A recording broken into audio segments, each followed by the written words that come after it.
With President Trump in the final weeks of his White House tenure, ethics watchdogs and top Democrats in Congress have become increasingly concerned his administration is illegally destroying or failing to keep official documents. What's happened in the last few years is the National Archives has been giving departments and agencies permission to destroy records that almost anybody would consider not just historically significant, but important even in the near term in terms of political accountability and also in terms of continuity of government. Matthew Connolly leads the History Lab at Columbia University, which has gathered over 3 million declassified documents as part of its Freedom of Information archive. He says for the public to truly hold government leaders accountable, it needs to see the evidence. Let's say that you're appointed to the Biden administration and you'd like to stop the practice of separating children from their parents. And let's say you might even, as they've already announced, they want to reunite these families.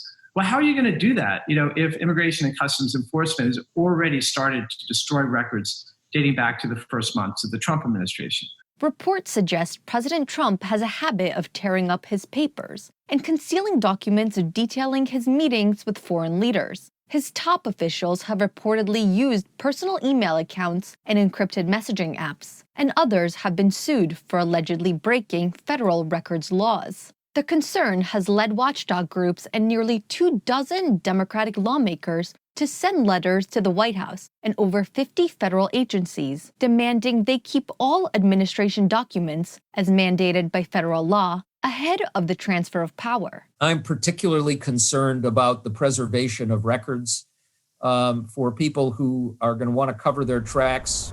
The National Archives told Newsy it takes its records management responsibility seriously and has worked with the White House from the beginning of the administration to provide guidance with regard to the Presidential Records Act. It said specific questions about the current administration's policies and practices should be referred to the White House. The White House did not respond to Newsy's request for comment by the time of publication. And what records might be missing from the White House after January 20th is difficult to predict. The Presidential Records Act requires the president and vice president to preserve and make public records that relate to their official duties 5 years after they leave office, with presidents able to restrict access to sensitive documents for up to 12 years. But experts say the act is seldom enforced. The reason why we have this law is, precisely for reasons of, say, presidential administrations and how they transition from one to the next. And we want to preserve the institutional memory, right, of these different departments and agencies.